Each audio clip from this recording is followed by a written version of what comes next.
All right, Oj, welcome to Studio 1A today here. Another beautiful day. The summer's nice, isn't it?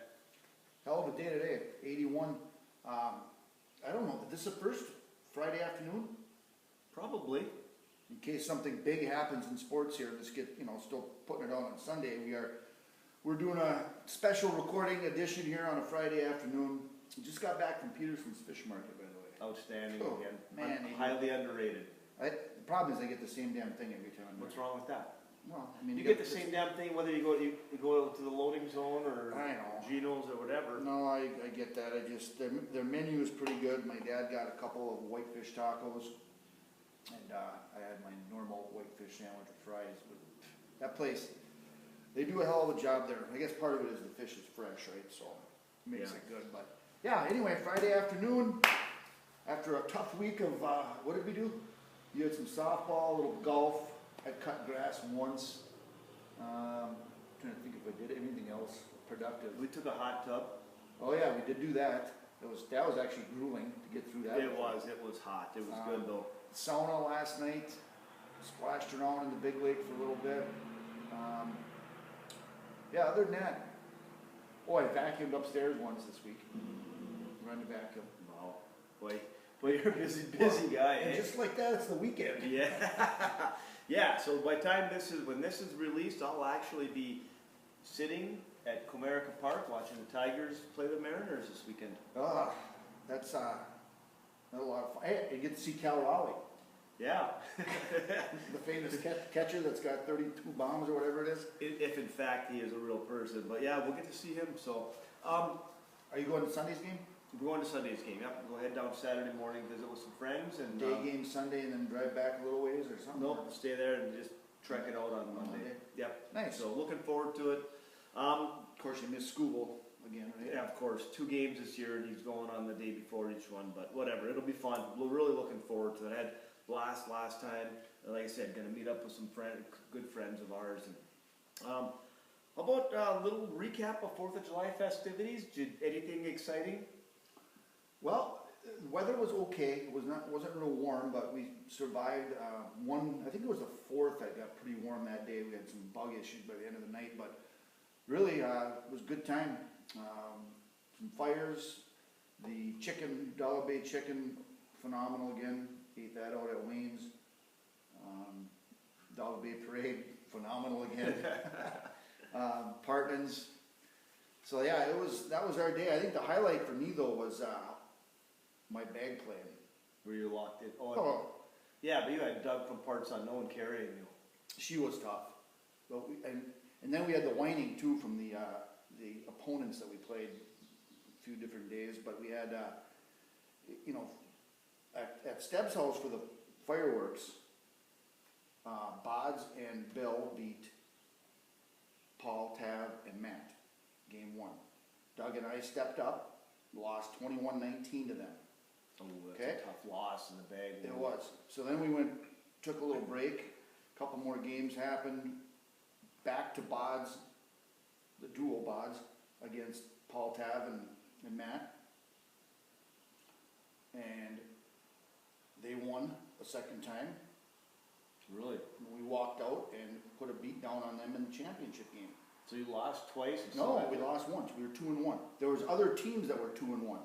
But in our minds, because this was the final game, they played again head to head, those other two, and then we got the winners and won that game, which means we are the champions.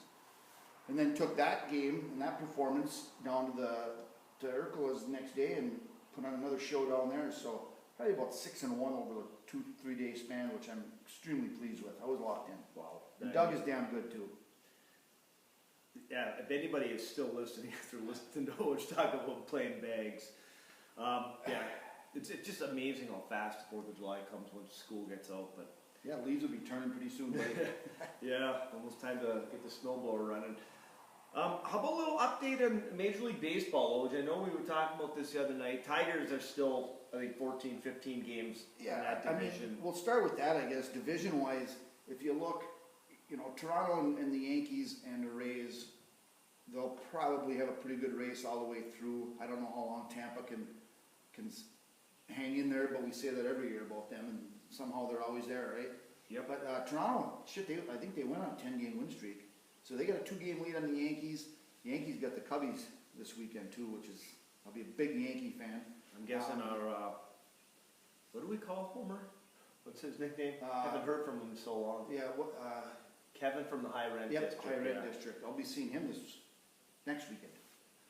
And the Tigers, 13-game lead. I mean, they're already looking at magic numbers. It's not even an All-Star break yet, but yeah, so they're going to be in cruise control. You just hope that they can stay sharp and navigate their way through without injuries and whatnot. But I mean, that division is essentially over. I don't see Houston coming back. And speaking about teams that always just end up being there at the end, the Astros. Yes. I mean, they're not even banging on garbage cans anymore. They're just getting the job done year after year. They got a 7-game lead over. They just don't go away. No, They're like the bugs.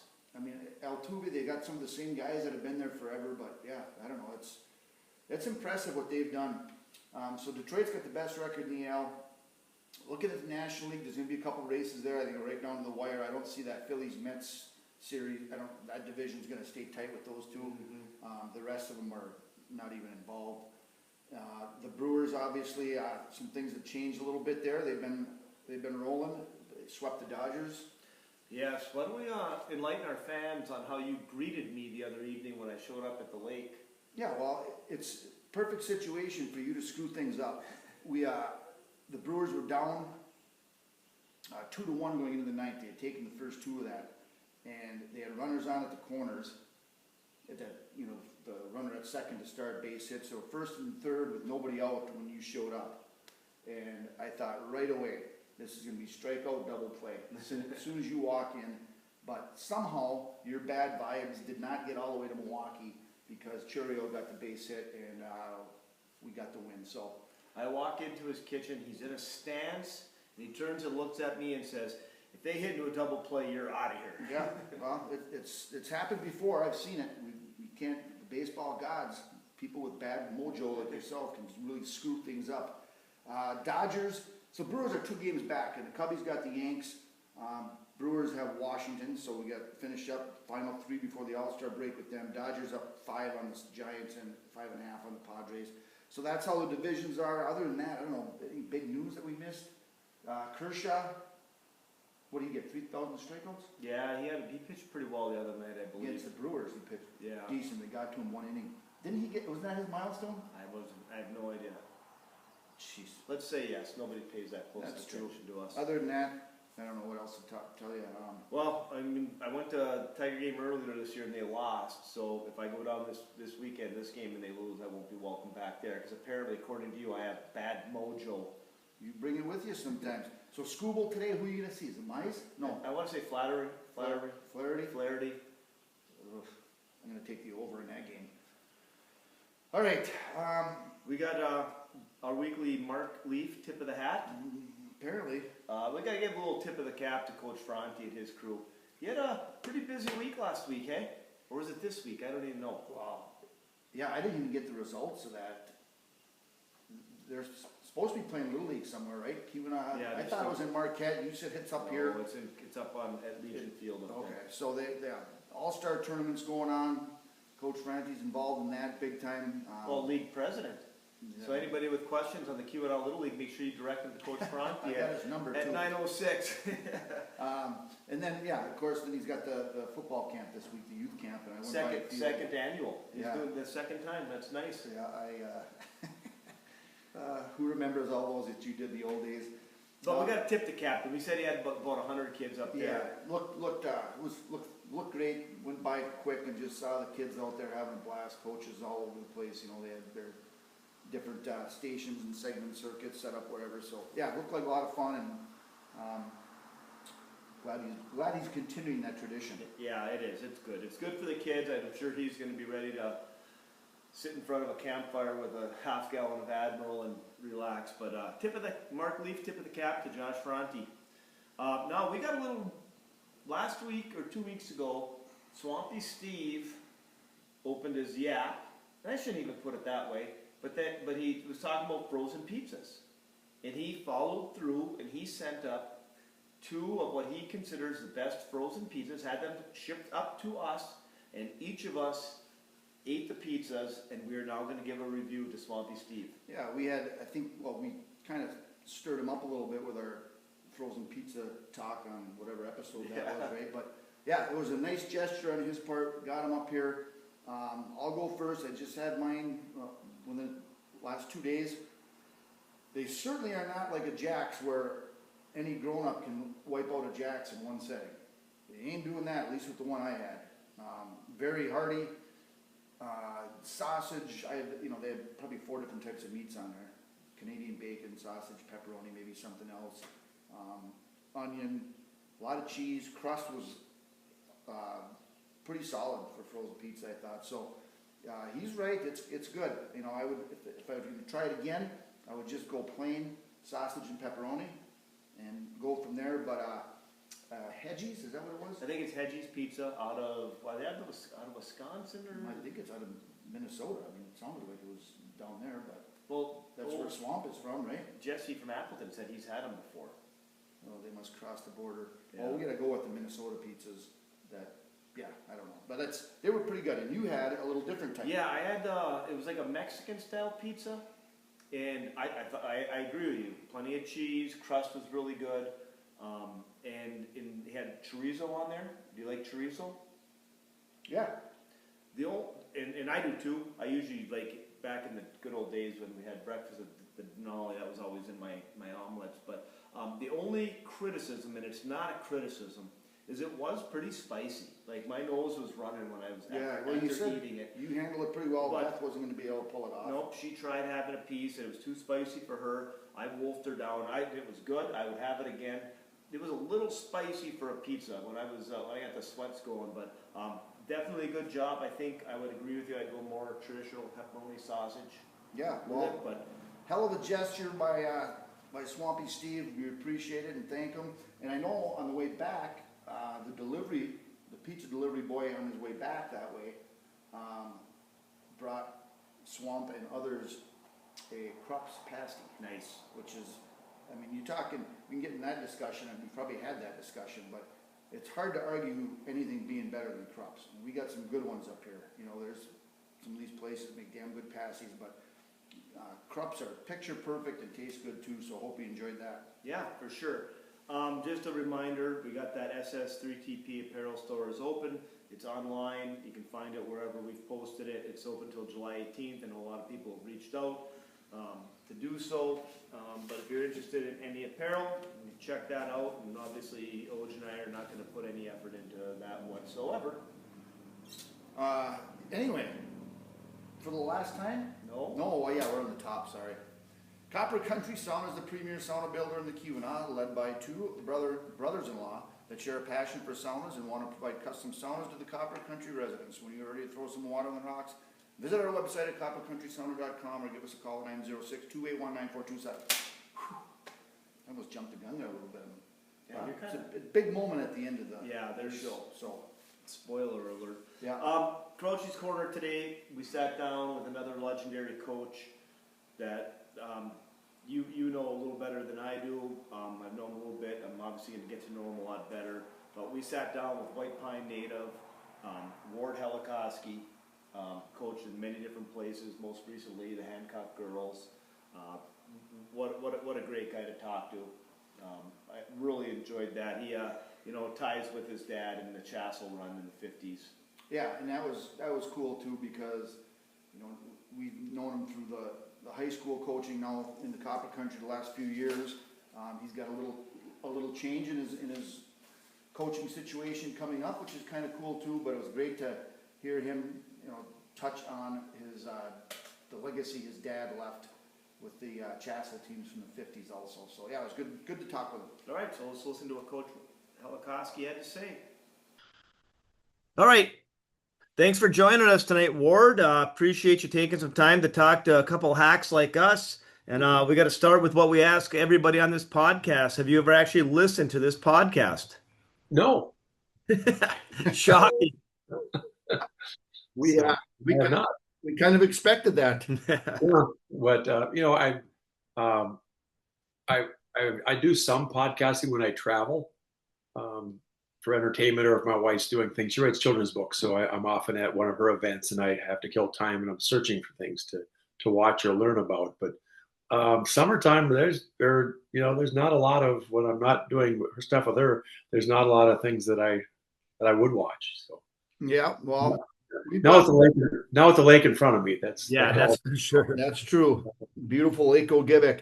So before we get into your, a little bit with your playing career at White Pine, and then your lengthy coaching career, I think we got to start out with where this all began with you, your family, and for those that don't know, Ward, you might be familiar with the name Ed Helakoski, who was the coach of the Chassell Panthers from 56 through 58, which held the state record for consecutive wins, broke just a number of years ago by North Central, 3 straight state championships, an illustrious career.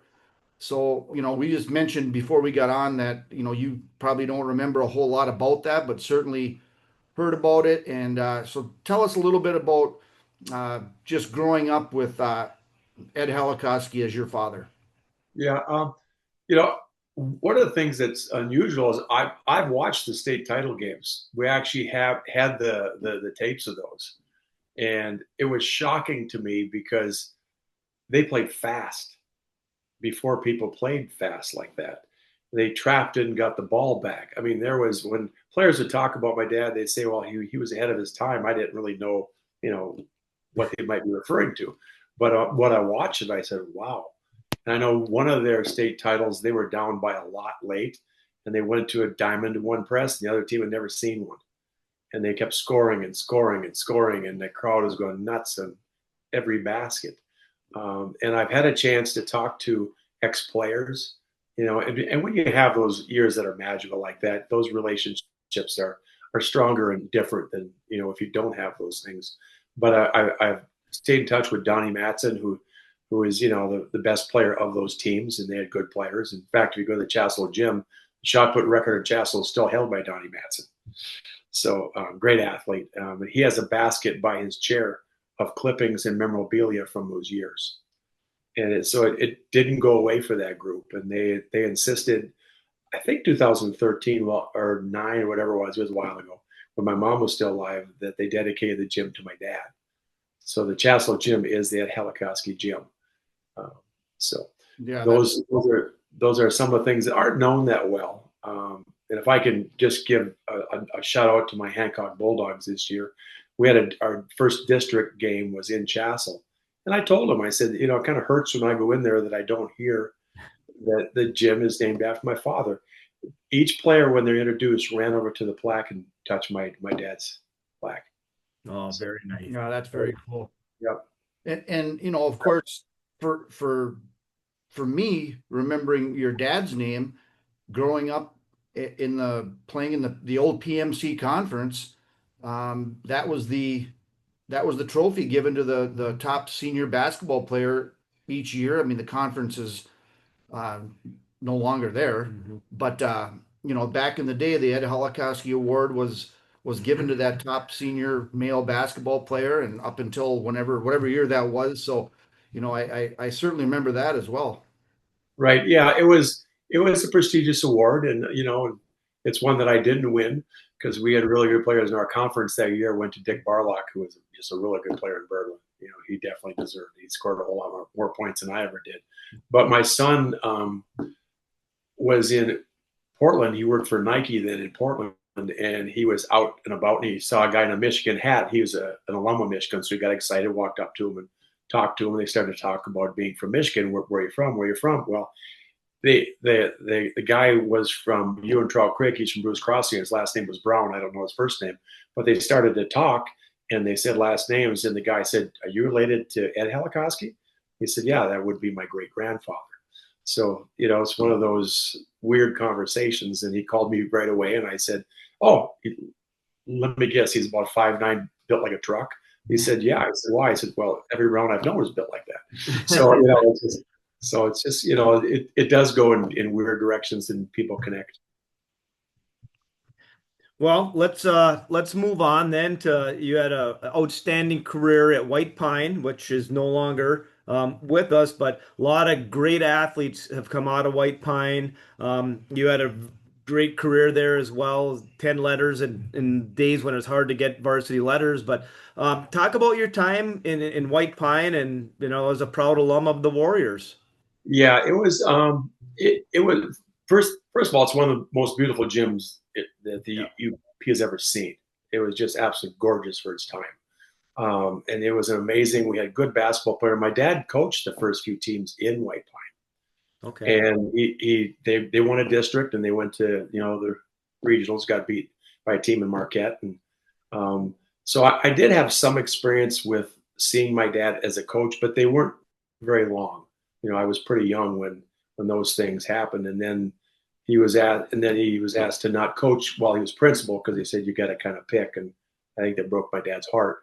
But yeah, it was a neat. The next year, he did not believe you're supposed to work with your kids much or do a lot with them until they were at a certain age and they showed an interest on their own, because he didn't believe in parental pressure early, which is rare. It's not Yeah. around now. But anyway, so when I was in sixth grade, he said, seventh grade is when I'd like to start to work with you if you want me to.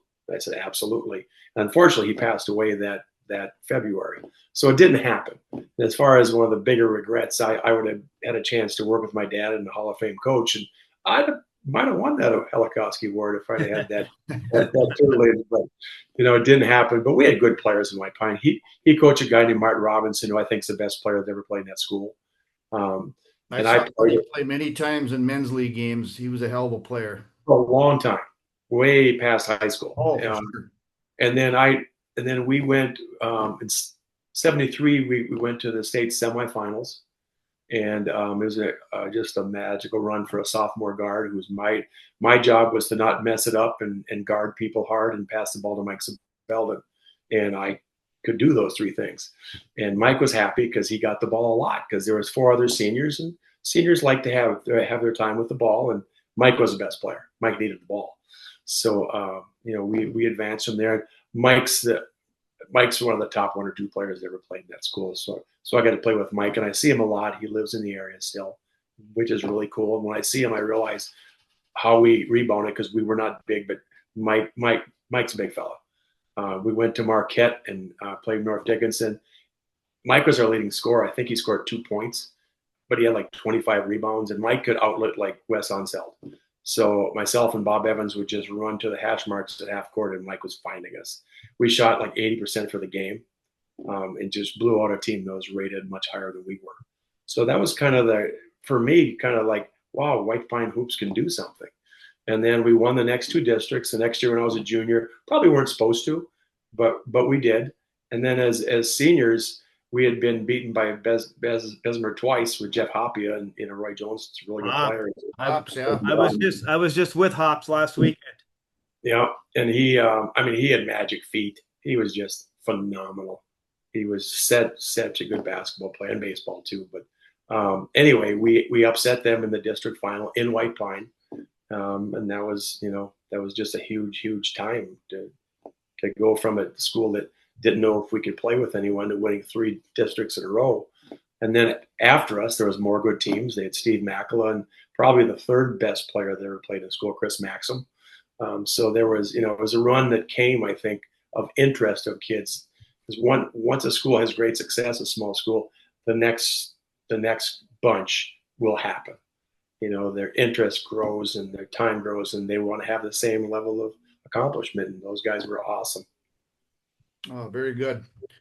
Take the next one to you. So you leave White Pine and you go to college and run cross country at Northern, and then get into the coaching career. But where were you at? When did you decide that I want to be a coach? This is what I wanted to do.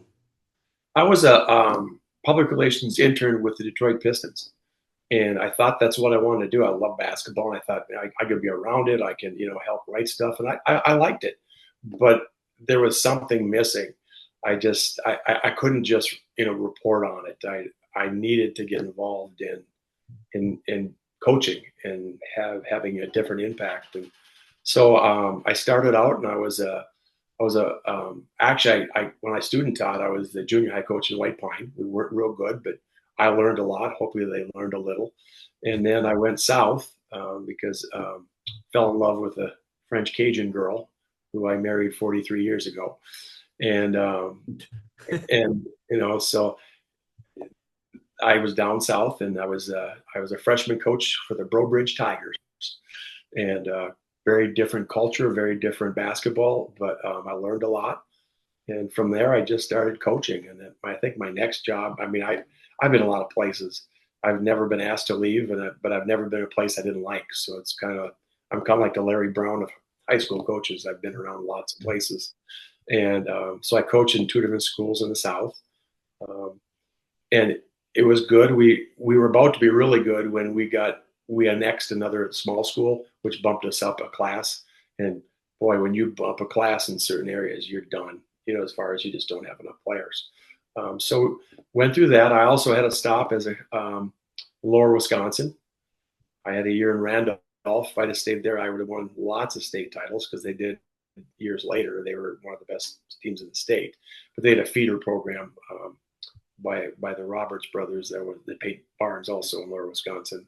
That was phenomenal. They produced great players. But I ended up in Pittsburgh coaching junior college women for 3 years. We made it to the national tournament, and that was really cool to have those experiences. And I'd never coached girls before in anything, so that was very, very different. I learned a lot. I probably learned how I should be coaching just by dealing with the young ladies. It just seemed to. I stopped playing mind games. I stopped trying to be someone else, and just kind of became me and be more connecting, and it was more natural. And just from that, things got better. And then I came back home to Crystal Falls. Well, and that's where I think I first remember. Yeah, it's kind of when I was going through school, and you were in Crystal for 8 years, 10 years, and had great success there. And I know Oj will get into that too. That I do remember watching you in Hedgecock Fieldhouse in that '95 team. That was one of those magical seasons. Yeah, we had that matchup game, which a lot of people still claim it was the best high school basketball they ever saw. I know everyone saw it and seen great games, but as far as a regional, we played you in Trout Creek, and it was a phenomenal game. I really think we win 7 out of 10, but they're tough. Those guards were amazing, and they could run around and fill it up, and they were just really hard. We were bigger, slower. And playing Friday, Saturday was tough on our bigger kids. It was tough in Marquette with the type of kids we had, because we were their quickness in the first half. We had a hard time adjusting to with legs that we weren't used to playing back to back on. Then we adjusted some. The players did. I had the best player in the gym, which makes generally the coach the best coach in the gym. Darren Kudwa. Yeah. We also had Mike Hamill on that team. I'm still connected with all those guys, David Krupp and just Mike Simone, just Matt Wilcox, just a bunch of kids. Jeff Hagelin will probably watch, so I better say his name too. But they were. I remember coming home. I remember coming home. Sorry to cut you off there, Ward, but I remember coming home from college, and when ETC made it to the regionals, we'd get there. So I came from UW Stevens Point. That was one hell of a game. It really was. Yep. It's memorable. I see a lot of those, a lot of the ETC players, all these interviews. I try to turn them back to ETC somehow, some way. I'm going to turn it back to. Well, they are the mark of excellence in my life as a player and coach in this area. They always were. They still are. To a large degree, they've been great at that sport forever. And I'm close to some of those old players too. And it's neat to be friends with coaches you coached against. It's neat to be friends with players you played against. Those are the things in basketball that are in any sport are probably sometime neglected. And I always tried to not be that person that would do that, because I found that those relationships are rich. Mm-hmm. And then especially with Rich Ferguson, who I coached against. Yeah, Fergie. Fergie. Yeah. And real quick before we move on to your recent coaching, we've talked about this on a number of our podcasts going back to our first few. But the atmosphere at Hedgecock Fieldhouse, regional basketball, the people now will never see it again, and they don't understand it. Your game, I played in one hell of a game atmosphere wise there. It was second to none, and great experience, and you got to coach in that game, and it was a hell of an atmosphere that night. It was magical. It was loud. It was close. Two different types of teams. They were up by 10 at halftime, and I'd always told two of my players in Crystal Falls. I said, because I didn't have to get on that group a lot. They were just great people. I mean, what I call my foxhole kids. I go back to back with those guys in any situation. And I remember I told Kyle Holmes, who's a nephew of the Casanova, so pretty good bloodlines there. I told Kyle, I said, and Darren Cooter, I said, there's going to be a time this year where it may not be going well, and I'm going to get on you two, whether you're the ish or not. That's what I'm going to do, because the rest will realize who you are and your status, and they're going to come along with you. And it worked, because we were down 10. I think we caught up in 3 minutes. No, we couldn't get away from them. That was the hard part. I thought, if we got them, we'd run away. No, that did not happen.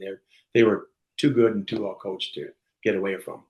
But it was fun. On a weird note, this is, pretty mystical. I had a dream when I took the job at Crystal Falls that we would be playing you in Trout Creek. And I almost get teary-eyed thinking about it, because I don't, those moments don't always happen to a person. And I saw us winning. I saw Tom Cottle standing there with, he coached against me when he was in middle school. When I was a middle school kid in Trout Creek. And after I only told one person about it, one of the great people on the planet, Ray Palmer, who's no longer with us. Mm-hmm. And Ray just looked at me and shook his head like, how did you know? Yeah. I got a good story for you too, real quick, before we move on. I'm thinking about this. We walked in, and I met my dad there. So we were walking into the gym, and next to us was Malcolm McNeil walking in, and those guys go way back, South Brand tournaments and whatever. They go way back. So as we were going in, my dad looked over and hollered at Malcolm. He says, "Malcolm, we got a case of beer on this game, straight up." Malcolm says, "You're on." So it was looking pretty good for a while, but apparently Malcolm had 24 to drink after the game. So well, and I've played with the Oilers and traveled with them. That wouldn't be a problem. They had that skill, yeah. Yeah, they were very skilled. So before we move on to present times, outside of coaching that 95 game, you're one of those guys that like Oj had mentioned, we talk about Hedgecock and how people will never get to see that environment ever again. Do you have a favorite memory, non-coaching, just being in that environment? It's an odd one, not surprising with me, but I was starving before the game, and they had a press box food area up there that was phenomenal. There's a spread of food, and we're probably a half hour from the game, and I have to eat. I'm just gotta eat. So I'm up there, and I don't think I'm even dressed yet, but I'm eating up there, and a guy passes by and he says, "Wow, this ought to be a good one. 2 unbeaten teams. I've never seen anything like it. I'm really excited about it." And he said, "You excited?" I said, "Oh, I'm thrilled. I'm really excited about this." He said, "Who do you think's going to win?" I said, "Well, if it comes down to coaching, it'll be experience. It'll be the Panthers with Coach Cottle." And he said, "Yeah, you might be right." And I left, and I could hear the guy with him, "Don't you know who you were talking to? He was just giving you a hard time." But I have a rough story. When I was a grad student at Northern, and I was working for the Athletic at the time, Gildo Canali. So if you go back far enough, that's another Crystal Falls character that grew into a great job, did a great job, took great care of me. I worked hard for him as a grad student, but I think he had a hockey thing he had to go to. So he left me in charge of the regional tournament of officials. Okay. Oh. Realize I'm a grad student, if that. I'm trying to remember exactly how old I was. But anyway, so my job was to greet the teams, give them each a key to the locker room, and then at halftime, it was all officials. Walk them down there, get them their water, walk them back to the court, don't anybody mess with them. And when the game's over, get them to the locker room, get the keys from both teams. Well, Irv Dieterle from Westwoods he gave his captain the key. He gave it to Matson, and they left it in the locker room. So at halftime, they can't get in their locker room. And I had no idea because I was downstairs with the referees. Well, I tried to apologize when the game was over, and Westwood did win, but Irv was not having it. It was a very, very rough moment for me as a 20-something years old with the intensity of Irv. And we later became very respected friends, but I don't know if he remembers that or even knew it was me, but that was a big Hitchcock moment. Oh, That yeah. was really, really rough. Yeah, he was rough on me. But anyway. So, and then a couple years back, come back up to the area and get back into coaching girls again, up at Hancock. And I always love watching your teams play. Talk a little bit about that, transitioning back up into Hancock area and coaching girls again. Yeah, I left Matawan High School, which is a Class A school. I was a counselor in the middle school, and they had a coach that was dismissed, and I took it over, and we were okay for 5 years. We battled against Kalamazoo Centrals and Battle Creek Centrals and all those great teams and Benton Harbors. And then the last year, we had a point guard that transferred in and made me look real smart. We actually won our district. We were 20-0, which we had just so much fun. And then I retired from my counseling job. I retired as a coach. I went south for a year, and I was bored. Yeah. And my wife said, I said, what? I said, I can't coach Louisiana because laymen can't coach. Head coaches got to be teachers there. So I had no way I could coach there. So I said, what do you think if I found a job around here that I could do skill with instructions to the cottage, and maybe I find a place to live in wherever it is and see how it goes. And she said, I think for you, it's a great idea. So she is very supportive, but also realized that I wasn't ready to be done. So I looked around, and Hancock Girls' job was open.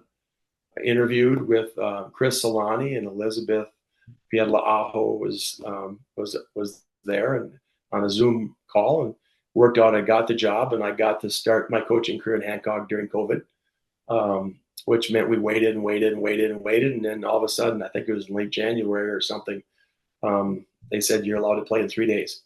So boom, we hit the court running. And, I had so much fun with those girls. The first few crews were memorable just because it was so new to me to coach girls.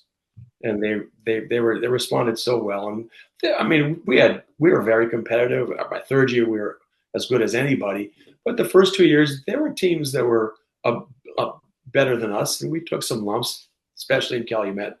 They were excellent. I mean, they were so big and so good and so aggressive, and we were kind of small and aggressive, and big aggressive beat small aggressive most of the time, and they did. But we started to compete with the Naganis and the Westwoods, and Ishpeming was not there yet, but they were coming. So then I ran into a really, really great group of seniors with Bella Hebert and Kaisa Solani and Mari Bray and Cassie Piedla, and that was a fun team. We lost in double overtime at home to Nagani.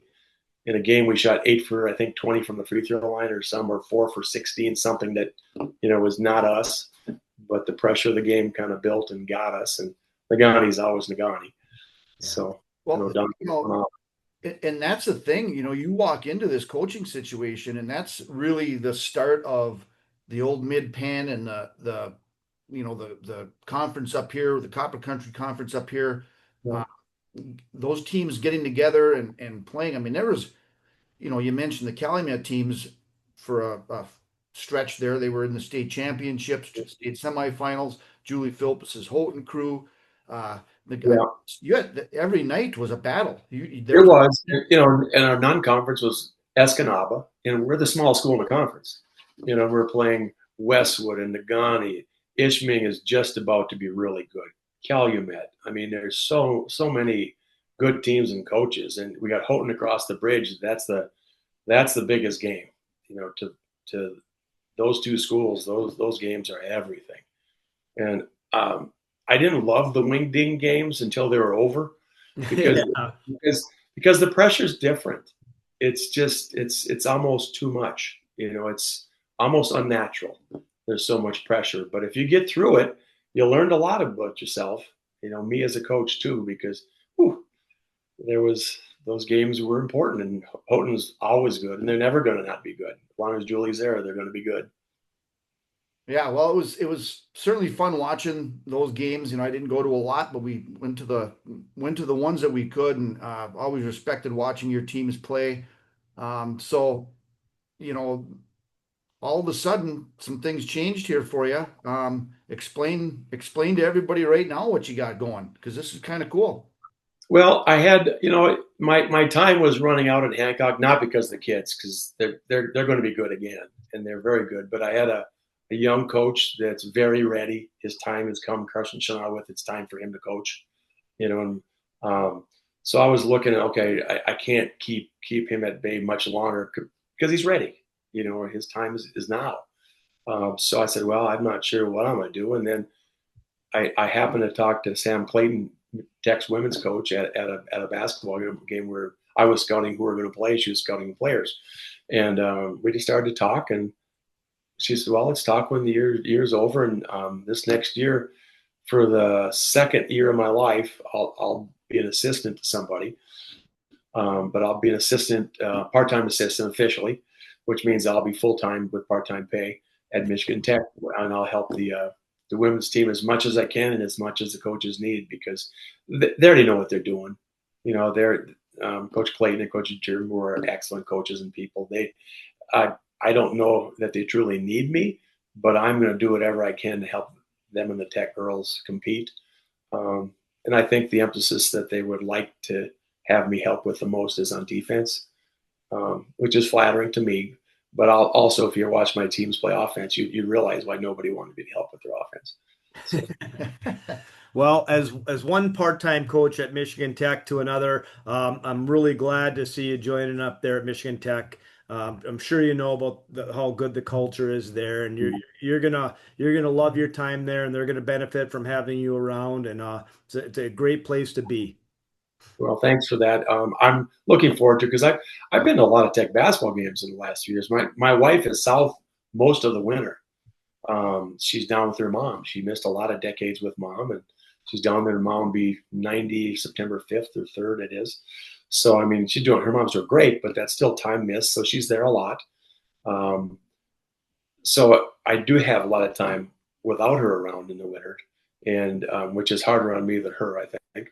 But I've seen a lot of the basketball games. I go to hockey games. I know the players. I know the men's coaches very well, and I've just got a chance to know the women's coaches better too. I used to compete against Ray Drake, who's worked with the men for a long time. And we were in the same county when he was at West Iron, and those games are special too, as far as just competing. But I know how good the GLIAC is. If you don't watch a lot of games, you don't know how good they are, how good that conference is at everything. Mhm. And with women, you've got Grand Valley, the defending national champs, with Mike Williams Yeah. coaching, and then you've got Northern Michigan is good, Ferris State's very good, Parkside is excellent. I mean, on the road, there's no easy game anywhere. And last year, the Tech women just had so many bad breaks. They got team mono, I think, early, or some kind of sickness, and then they had injuries and people in walking boots. I go to a game, I go, oh, they're not playing, so they really never got a chance to dig in with a full squad. So I'm hoping for health. Every team graduates and has losses, and they did too. But kids grow, they fill in the holes, and I know they've got some other kids coming in that I know. And I think Tech's going to be very competitive with or without me. I'm just glad I'm there with them. Well, hopefully that defense doesn't take a step back this year. Oh yeah, I know. Well, if it does, it's obvious. So Yeah, well, you've a long coaching career, and you've had both sides of it, and now you're going to get your feet wet at the Division II level in the GLIAC. So, fired up for you, and we certainly thank you for taking some time with us here this evening. It's been fun. You guys do a good job. I might have to watch this. Well, it's more of a listen. It's a listen. You're And not, not just this one. no, you got to check. We did a lot of good interviews that you'd appreciate. We've done a bunch of them, coaches, officials, ex-players, whatnot. So you'll enjoy it. Well, and I saw you that you said that you just did Gary Force. Yeah. And I've known Gary forever. I've known two of the legends of UP basketball. Gary Force from you, and our dads were friends, and Kevin Borseth is a cottage away from me. Our dads were friends, so I've known a lot of bigger names in UP basketball. I played in a men's league tournament with Gary Force a long time ago, but wow, Yeah. I mean, He's another one you had to get the ball to. is another dimension. Well, when he'd set a screen for a ball screen, he'd take like a week to turn. I'd be dribbling and I'd tell you, is he ever going to turn? And then when he'd turn, he'd be alone and he'd have that big left paw just looking at you saying, hit this hand. And then you could read his lips also, like now with it thrown in. But so I learned to hit Gary in his left hand. Yep. Awesome. Yeah, Ward, appreciate you taking the time. Look forward to seeing you up in the offices and watching the girls play this winter. And we'll get together some point and share some more stories. Awesome. Go Huskies. Yes, go Huskies. All right. Thanks, Coach. Thank you. If you notice, Oj, when Coach Helakoski was talking about White Pine greats, there was a couple names that I did not hear him mention. Well, yeah, I mean, there's a couple that come to mind right away for me as well. What do you think? Do we even bring them up? I think we have to. I mean, it's probably the first thing that went across their mind. Both of them, yeah. Anyway, yeah, I did not hear Mike Stever's name mentioned at all when it came to those top players. Yeah. In fact, he wasn't even, didn't even bring him up in any top 10. It was just about 3 different guys he mentioned. Who else were you thinking about? Probably, was in there a big guy you played with? Olkey? Oh, geez, he didn't mention him He either. didn't mention Olkey either. Yeah, that's interesting. I mean, I would have thought that he would have at least thrown their names out there, be associated with Marty Robertson and whoever the other guy was. I can't quite remember, but yeah, never came up at all, which is interesting. So Yeah, weird. Located 8 miles south of Lake Linden on the Bojack Road, the Dreamland Restaurant's your choice for great dining. Family owned and operated for over 100 years. Whether you were in the mood for their Mexican Monday specials, burgers, pizza, or a Friday fish fry, Dreamland is your next stop. And we got to get to the mailbag, Oj. We got a lot of questions here, and a couple of them I think are going to take some time today. all right, shoot. Well, let's go with Swampy Steve. We talked about the pizza thing. He sent a couple communications, not a whole lot of real questions, but we'll read one of them. Because I know the pizzas are kind of a way to smooth things over with suggesting what you play for LTL, but Hey, why was he on secret probation? What was the deal there? Was it just too long? How did he annoy because us? he was trying to tell you what to play for LTL. That was on this. That was previous. Oh, it was. Okay. Yeah, he sent a number of communications. All right, it's hard to keep track. Yeah, well, the filing system's pretty locked in here. Hey, I know I'm on super secret probation. How about a shout out to Mr. Blonde, some Steelers Wheel, any other songs that transport you to a specific movie scene? Maybe some Kenny Loggins, Jingle Bell Rock, Jerry Reed, Simple Minds. Well, the ones that he threw out there, a couple of them anyway, I thought were interesting. So Steelers Wheel. Never heard of them. You have no idea? No, Stuck in the middle with you. Bring back a memory. not a clue. Reservoir Dogs. No, Quentin Tarantino. Holy I've heard the Christ. name.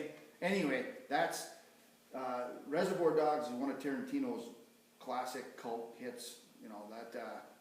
That'll probably be in a lot of people's top 3 Tarantino flicks right there, and that was a big one there. So, Steelers Wheel, Stuck in the Middle of You. That's what I thought of right away when I got that. Clowns to the left, Jokers to the right, and here I am stuck in the middle with you. I've heard the song, I guess. I think yeah. that's a Bob Dylan song. They're all Bob Dylan songs. Just singing again on this podcast. Hey, I had some people tell me that, you were a little embarrassed by it. Jesse tried to make a comment, but I had more positives than negatives on that. That little media clip. Oh, yeah. Yeah, a little creepy, but done well. Like Kenny Loggins, is that Footloose? Yep. Did he also play the soundtrack for Come on. Tom Cruise.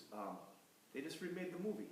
Top Gun? Top Gun, yeah. Yeah, that was, Playing with the boys and they're playing the volleyball. right into the danger zone. Oh, yeah. And then another one. You should have got this instantly. We're not even answering his question correctly, but I don't care. Yeah, we don't care. It's our show. I You remember the should one. get one more. Well, I knew the one playing with the boys or whatever when they had the volleyball scene on the beach. Danger Zone. So we got danger zone. I got nothing. I'm at a loss. I'm horrible at these games. But this should have been, arguably this should have been your first thought of Kenny Loggins and this song. And Well, I this thought first was Footloose.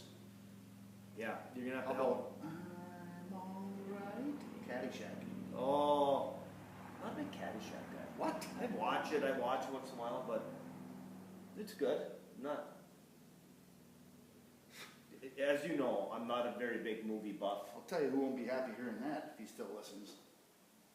Mr. Roofy George. Oh, really? Yeah, that, Like I said, that will I'm go not well. saying I dislike it, but Well, yeah, now you're coming back. You don't want him. yeah, I do not want Roofy George to take care of me again. The other thing, did he mention something about Gordon Lightfoot songs? That was the previous one where he was suggesting that you start playing Gordon Lightfoot. Yeah, and that's what pissed me off. Yeah, that's why he's on double secret probation. All right, well, then I'm not going any farther, but thanks again, Swamp. All right, let's move on to letter B. And he's back, the old whack job. Sorry that I haven't written in a while. Are we upset that he hasn't? Does not need to apologize. I've been too depressed about getting old. Oh, Jesus. What do you guys suggest for those of us who used to be outstanding athletes? That's a stretch. But now our knees and the rest of our bodies won't let us perform to the same standards. I'm thinking for myself it might be golf. I want to know what you guys suggest, and don't say pickleball. I want something that is a true adrenaline-enhancing competition, not some silly fun little game. Also, Robert, or wherever his name is, from whatever county in Minnesota, that wrote that dissertation on the Packers quarterback situation needs to be renamed Time to Hit the Fast Forward Button. Yeah, well, we took care of that with a suspension. Just an update on that too. Yeah. The Robert situation, he was asking to appeal.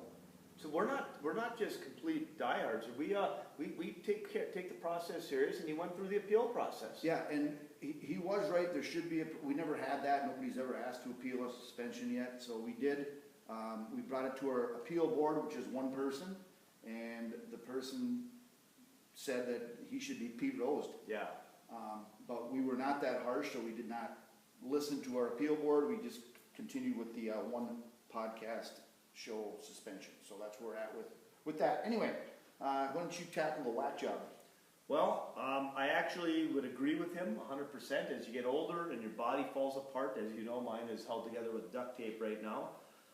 Just took the sleeve off my elbow before the show, but I'm actually right now, same with whack job. I got back into playing golf, which I thoroughly enjoy doing. I am a horrible golfer. I'm going to go up, and when we're done with this, I'm going golfing today. I'm going to shoot a solid 53 or 54, but it'll be enjoyable. That's an activity that you can get out and play, and it's probably one if you put some time into it, you could get a little better, but I'm comfortable being a hack. And then the other thing is, and as you know, old-timer softball. When you get to be our age, playing old-timer softball, do that one day a week.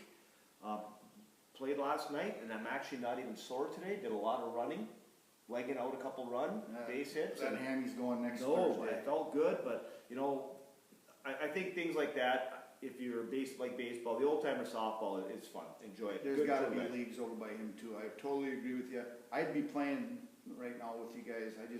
I got to be able to throw and I can't. I don't know. Well, It's not like I'm in pain all the time, but when I pick up I can't throw the damn softball. I can get it maybe out of your garage, but that's you could play catcher. what, underhanded back to the pitcher? Yeah. No, I got it, but I would play that. I'm not capable right now. The part of this that sucks when you think about it though is living in the UP in the winters. You know, what do you do then? You're not, right, we're limited. Yeah, you and I aren't going to late night hockey rentals. Bowling league? No, I hate bowling. I actually dislike bowling. Really? Yeah. Suck at it? I'm horrible at it. Other than, I suppose there's dart leagues, pool leagues. Bowling's not bad. Maybe a bag league down by then. Did I tell you about my bags over the 4th? No, you didn't. Doug and I were solid. All right. Well, I probably didn't answer that, but Yeah, I think you just gotta find, like, you're not, like, you and I are not going out in the driveway and play 1-on-1 or 2-on-2, because there's just nothing good that's gonna come from that. But, golf is a good one.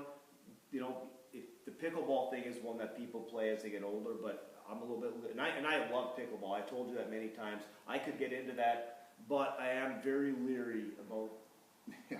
blowing something out. And learn number 0 when you're doing Yeah. it. The other, you know what's huge up here? And they like 12 teams. Horseshoe. Yeah. Oh yeah. And a bunch There of might guys. be more than 12 teams. Yeah, they have a whole league. I know actually quite a few people that play that. And there's like 4 or 5 different venues that they play. Their Yep. games are scheduled. I mean, it's crazy. That Updated on the Keweenaw Report every couple of days. all the different bars have them in nice, nice pits and stuff like that. So it's, Yeah. oh, the other thing too, now that I'm thinking, what's getting bigger than anything else right now? And I've never done it. You have to throw a hint at me. Well, you mentioned golf.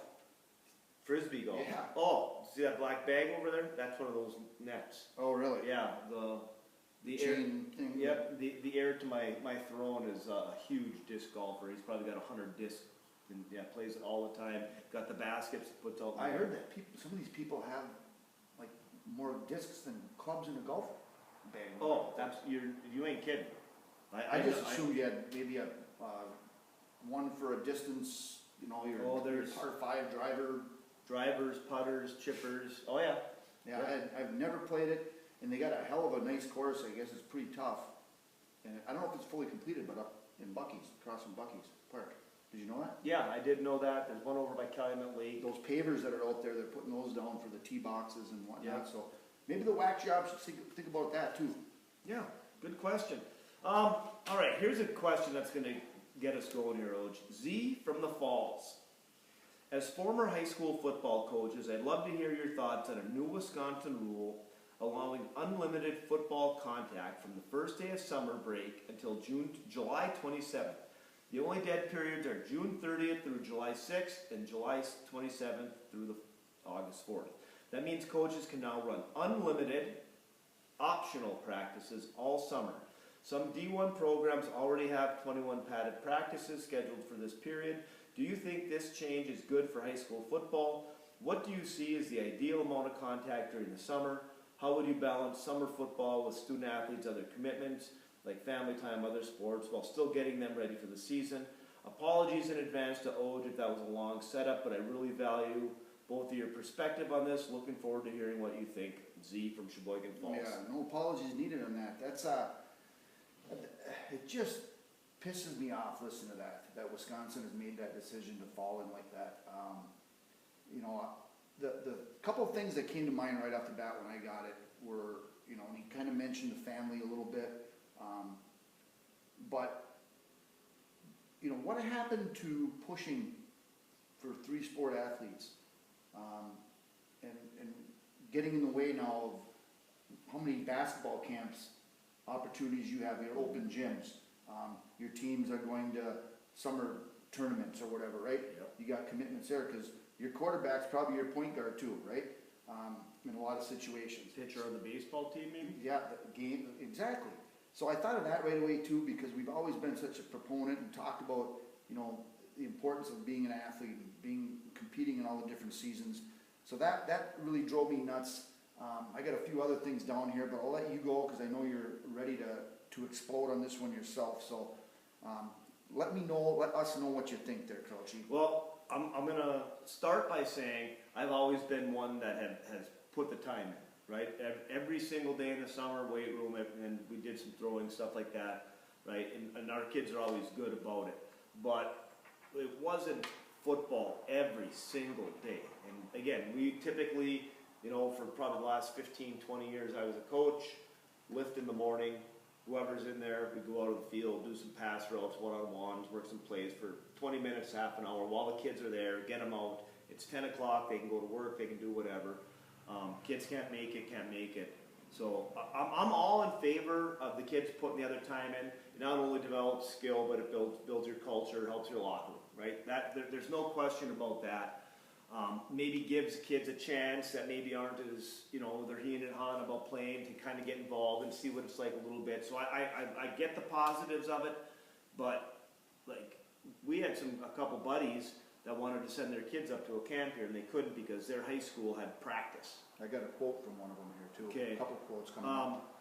I think the unlimited, and my sources are telling me that the WIA said they're not going to limit it, they're not going to do it, said everybody's doing it anyway, they're going to stay out of it. Okay, well, just because everybody's doing something doesn't mean it's right.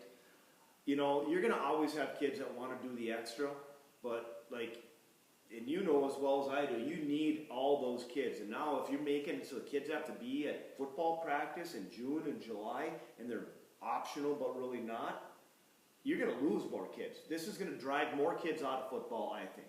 Now, your big programs that have 100 kids, it'll probably make them better, but you're going to lose kids. I don't think it helps, especially if this were to go on in the UP.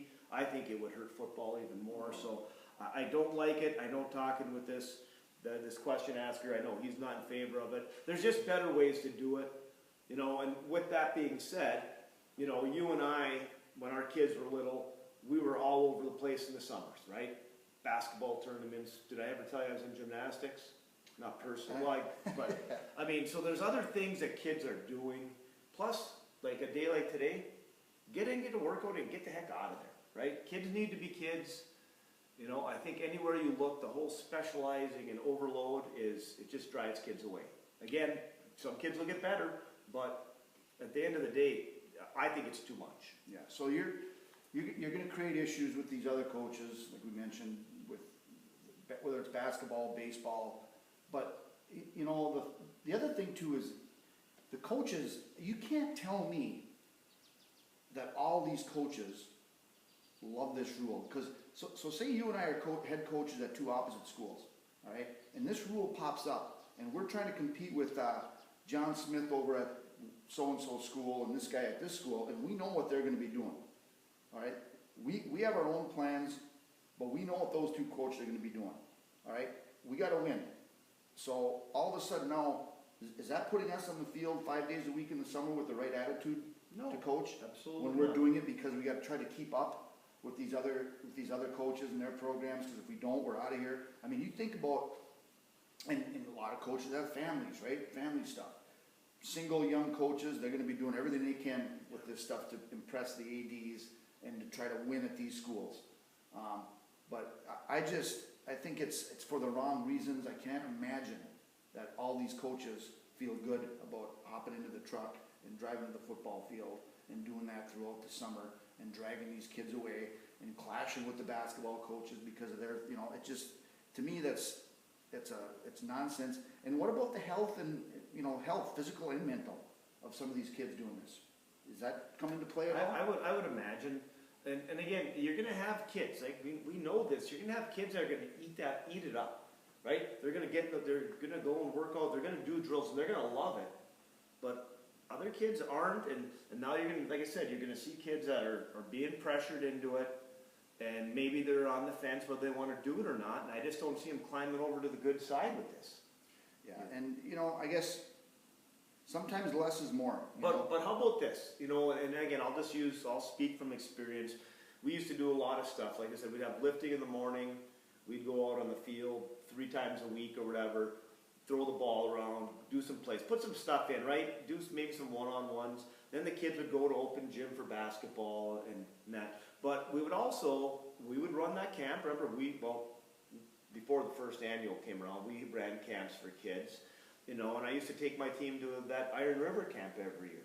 Like, what's wrong with doing a camp for 3 days and doing whatever you got to do? That's a good idea. I'm 100% on board with that. But just every single day is too much. Right. Yeah, that's an issue. I'd be curious, how many states have this put into place, where there are no real rules for the summer activities for those kids. And I will say one last thing on this, and I'll let you read the quotes.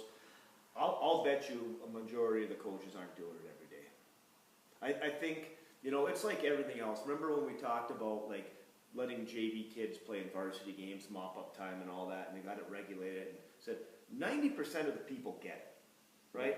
90% of people are going to get it and do it the right way. And I think you just got to worry about your own team and go forward and do what's best, what you think is best for your program, and not try to keep up with the Joneses. But So, yeah, so we talked, a couple of my buddies, well, you know, one of them I got in touch with here, and his son's at West Pier, yeah, coming through. So here's a couple comments that he gave me. He says, I don't agree with this ruling at all. Not only does it take the summer break away from our kids, but also more of them will probably end up hurt or getting burnt out.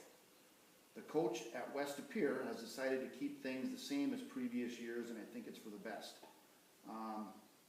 So it's football camps this summer, mandatory lifting, position skill work, blah, blah, blah. So that's plenty. Let's see if he, I made my comment, coach, yeah, so their coach met with everybody individually before, decided to keep things the same as in previous years, and the strong majority of the parents didn't want the extra contact days. And he said, I'd be curious to know how many teams in the conference are doing the extra days. Bayport is taking advantage of it. There's one school that is, but he's not sure about the others. And then, yeah, we also talked about being 2-3 sport athletes and stuff like that. So, you know, that's kind of what we were getting at, his perspective on it. So, and his son's what, going to be a sophomore? Going to be a sophomore. So yeah. he's still young. I mean, like I said, I can see. Yeah, whatever. I'm gonna let this one go. Yeah. So I thank you, Robert, Dante, Anthony, Mike Liddy Jr. for giving your side of that, and I figured it would piss him off, but you know, kudos to the Bayport. Mark Leaf, tip of the cap to the Bayport coach to keep things consistent and Was it Bayport or is it I'm sorry. West Pier? West of Pier. You're Yeah, not Bayport. getting the Mark Leaf Yeah, tip of yeah, the cap at Bayport. not to Bayport, no. They're getting the Ronnie Regina middle finger. right deep in there. All right. I guess I'm up, eh? Yeah. All right, Normal Matthew. What are the leading theories in supporting archaeological, oh my God. Leading theories in supporting archaeological evidence regarding the construction methods used to build the Egyptian pyramids, particularly in terms of labor organization, materials transport, and engineering techniques. I wonder if he's, is he trying to like push us into actually studying something that we couldn't care less about? Well, Like does he think that, you probably have a little bit of an idea. well, I actually, yeah, I kind of teach this part of the world. You do? Yeah. They move things on sleds and zigzagged them all over the place. It's whatever. Do we think anybody listening to this podcast cares one bit about this question? I think so, but I think he's trying to maybe goad me into studying something in the summer just for this podcast. The only thing I'll say about it, and I'll see what you know, did you see recently that they used some type of, some ground penetrating radar that they went down and there are certain archaeologists that believe there's a underground city underneath the pyramid, the main pyramid. Did you hear that? I did not. Some of the other ones are trying to push. Is this the Book of Secrets movie? No, but they also did, and this sounded legit. All right, so this, if you haven't heard this, I'm going to be pumped up because I'm teaching you a little something here. Oh, should I write this down? Apparently, and this has been proven, so this will answer some of his other parts of this question as far as material transport and you know, the labor organization, I guess, at least getting laborers there. But they have discovered a branch of the Nile that was there, that went through there, and they realized that that was big enough to look through, and that's how a lot of the materials were boated down that branch of the Nile into that area. So I thought that was kind of interesting. That's very interesting. And they are very, I'm not going to lie to you, but I do enjoy learning about that stuff. As a matter of fact, our resource officer was over in the Middle East before he came back, and he brought in all his pictures and showed us when he visited all of them. It was awesome. Wasn't there some crazy number or estimate of number of people that died? Oh yeah, Really yeah. Falling off the top. Yeah. Christ. And I can't imagine that they were just built for religious purposes. There's more to it than that. Well, they're tombs and all that stuff, but So I'll refer Normal Matthew to Chris Dunn and Graham Hancock. There's a couple names I'd like him to look up. up and read about it if he's really curious about this. It's Chris Dunn, Graham Hancock, thank you. Are we suspending him? No more archaeology questions.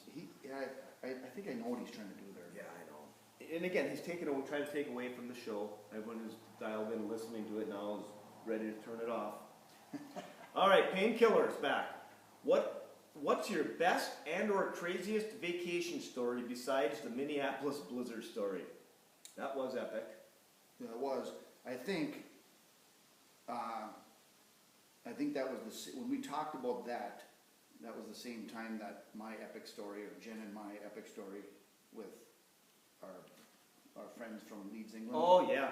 I mean, yeah. you can't top that. So there's probably a few. I'll just go through it quick. That's actually. And actually, probably... Painkiller was right in the middle of this too. But for those that don't know, and you can't make this up. You can't probably. The odds of this happening are astronomical, but it did. So we had ran into. We were in Mexico with you guys. We were in Puerto Vallarta, Mexico. Yes. Okay. So the previous year we're in Jamaica on spring break and run into in the pool. Just happened to start chatting with this couple from Leeds, England. The Williams family, Ross and Katie, and chatted with them, but only a couple hours, whatever it was. A few beers in the pool, and then from there on for the next 5 days that we were there, it was just a casual hello when you run into them. So nothing was exchanged, Facebook or nothing with that.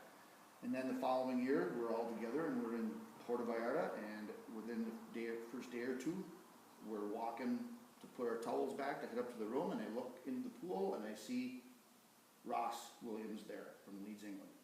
And then his wife is coming from behind, and there were a bunch of holy bleepity bleep bleep bleeps, and all the four of us just couldn't believe it, and there we were. So it was for that to happen. When you think about it, with no planning, was amazing. You can't top that off. And second for me, as far as amazing things to witness on a spring break, and I've had the pleasure of witnessing this for the last number of years. It is quite the show watching Hookham put away the beer. You got to be there to see it. He starts a little later than everybody else, so he's not down there consistently with those morning umbrella drinks. He's usually a 1 to 2 o'clock guy, but put it this way: the bartenders in Jamaica and in Mexico, they know who he is. So that's what I got for you. Craziest stuff. I mean, originally this goes back to some of the travel problems we've had. Like the one year, which was awful for us. This was the same year that you guys, the plane was going to land in Hancock and they couldn't, so they brought you back to Chicago. That was the trip where there was the Eastern Seaboard was getting shut down, so they shipped us to New York from Tampa, and we got stuck in New York, and then to Chicago, and that debacle. But that's a negative story. I got one kind of like yours, and I don't know if I've ever told you this one, Oj. Now this is going to go back 25 years. Okay. And we were in Mexico. I want to say I think it was Cancun or something. And one of the people we were with, we were in the morning and sitting at the pool bar, and we're having a morning cocktail and BSing, and a couple gentlemen next to us, and they're like, "Oh, are you guys from Canada?" We're like, "Nope, the UP." And they're like, "Oh, we're from Canada." The whole deal. We snowmobile in the UP all the time. I go, "Oh, that's cool." I said, "Well, we're from Ontario." So, "Oh, cool, we're up by Houghton and all that." And they knew a lot about the UP. Right. And I had a friend that lived in Ontario, and I said, just by chance, where do you live in Ontario? He goes, "Well, we live in Timmins," which is the hometown of Shania Twain, by the way. And I said, "Really?" And Anamine. Yeah, these whatever they are. And then at the time, so this is 25 years ago, so I'm still playing hardball, and I said, "Really? One of my best buddies I play baseball with is from Timmins. His name's Mike Peaver." "Mike Peaver?" "Yeah, his dad Brian and I are business partners." Guy's name was Jacques Nolan, and I'll never forget it. Yeah, that's crazy. Not as crazy as the Leeds England thing, Yeah, but there's nothing that's going to top that. But no. yeah, good stuff. Good to hear from Painkiller. They probably are back or getting back. I don't know, they were in Alaska. Hey? Yeah, visiting their daughter and doing some hiking and stuff there. So get the skinny on that trip. Okay. This is a good one here. This really is. This got me thinking, and I think I probably handled this different than you, but we'll see. So Cask and Flag and Dwayne is back. He says, if you could obtain any piece of sports memorabilia at no cost, what would you choose? And he says, throws a little jab in it, use that short enough for you, Crouchy. So I looked at this and I went, all right, he brought up at no cost, right? So the easy way to do that would be, all right, what's the most expensive thing out there? And then you own it and you have something that's worth millions. So do you know, did you look at anything? I'm gonna go the exact opposite with that Well, stuff. 'Cause, I did too, but I'm just gonna tell you, Okay. do you know what the most expensive is item is right now? Honus Wagner or something? He's up there, but it's, the Babe Ruth calling a shot jersey. Yeah, I did, From I that think I 30 knew that actually. 30 whatever World Series that was. Yeah. That's at 24.1 million. That went in auction. Mickey Mantle's rookie card was 12.6 million. So these are all baseball things, you know. The only one that came up that was not in that, that's in the top 5, and I thought that was kind of cool. That was not in baseball was the Rumble in the Jungle belt when Ali knocked out George Foreman. That championship belt went for 6.2 million. So, what's your thoughts on it? I'm gonna go opposite. I've actually had a bunch of. I'm just not into it. Obviously, I have a baseball card collection somewhere with a bunch of valuable cards, but that doesn't thrill me. I've had autographed jerseys, and I just don't. I'm not into the big things like that. I'm more like with that White Claw can over there.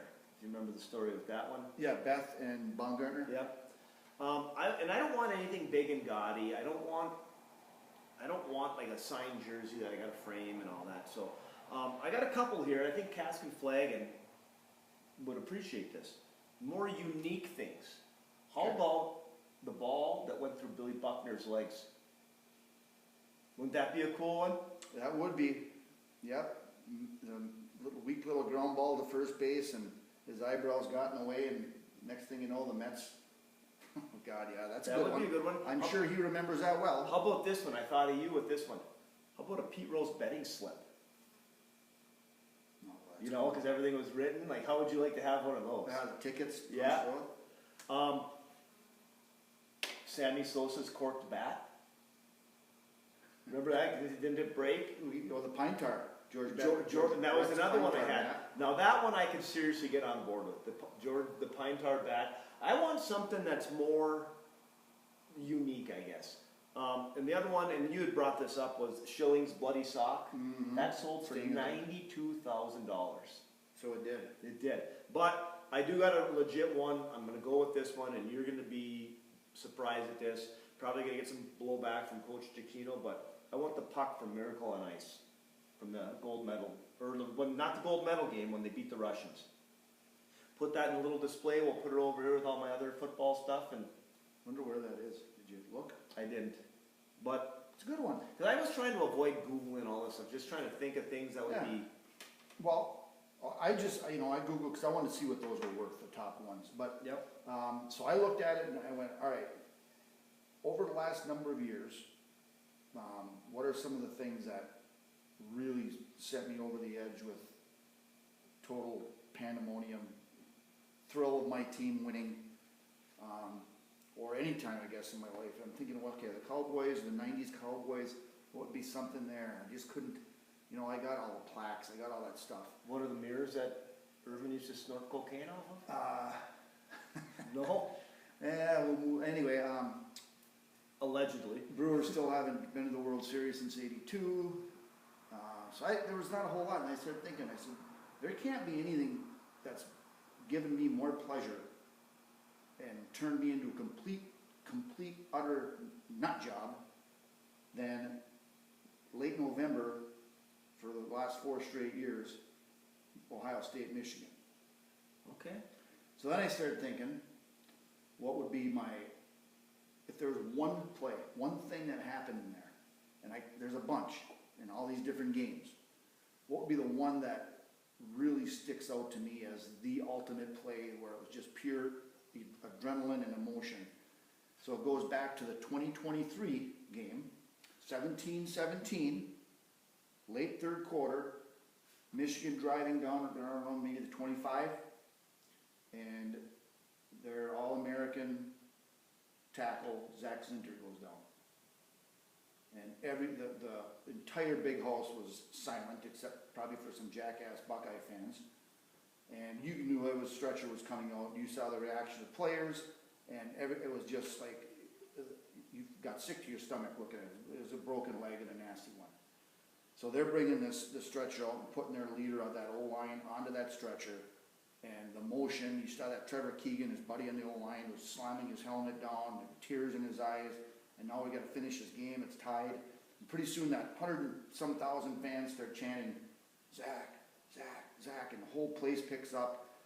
Team, you could just tell, picked up the team. First play from scrimmage, Blake Gorham goes for a touchdown.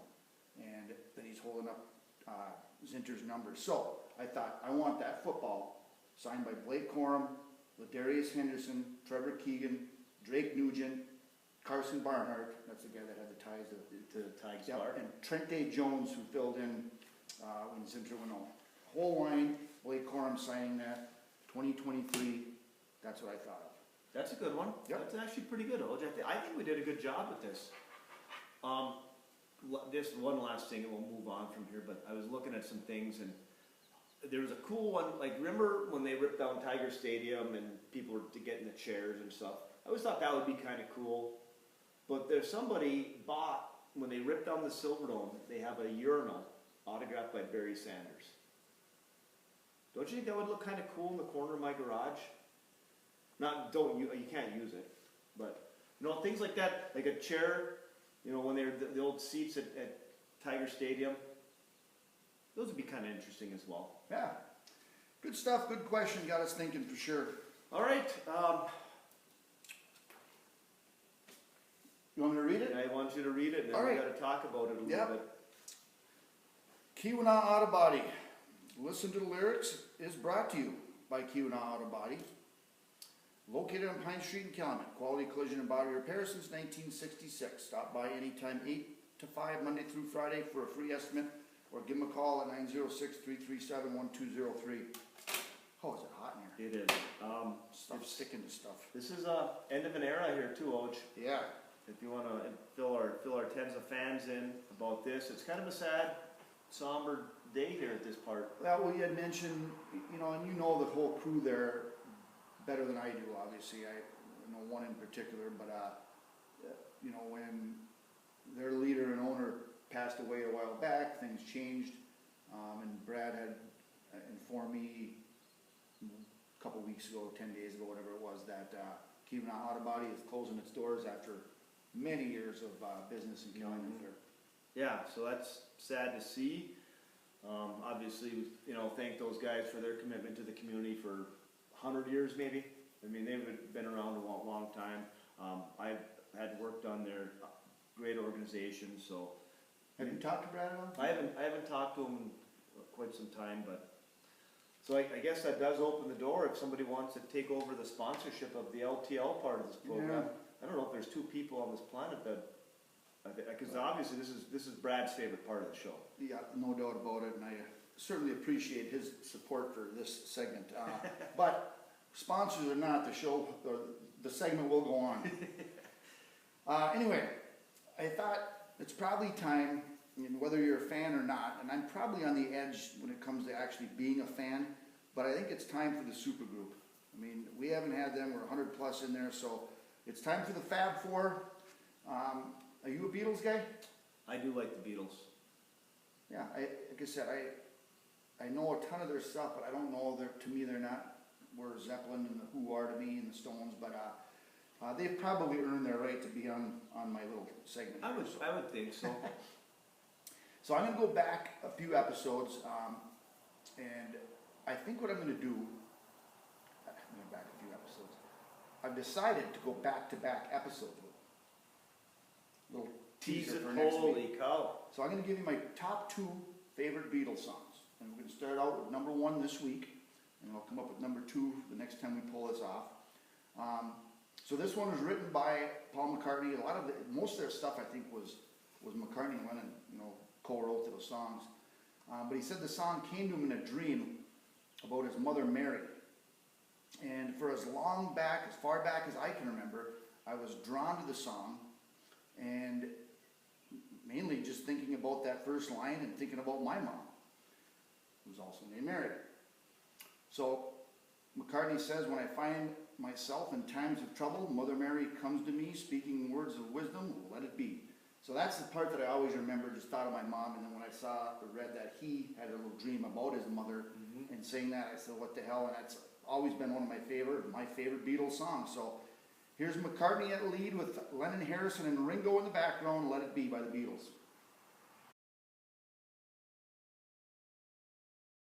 Coach, that is going to bring episode 106 to a close here in a beautiful July afternoon. Sorry for complaining about the heat. I'm sure whine about the weather all winter long doing this stuff. I'd rather sweat than freeze. You know, we got 80 degrees and I got a little cranky there, but yeah. So weekend is here. You have a good trip. Keep an eye on the Tiger game on Sunday. I guess you'll be putting it out. We'll be getting it on Sunday, yeah, correct? It'll still come out at the same All the time. Other than that, anything else we're missing? No, I think that's about it. Again, Mark, a second Mark Leaf tip of the cap to Keweenaw Auto Body. Yeah, appreciate Close them doors, what they did for us here too. So And again, thanks for the questions. This is going to be a long episode. We had a couple questions that we spent a lot of time on, but it's our show. We do what we want, right? you got it. See you, Oj. Talk to you later, Coachy.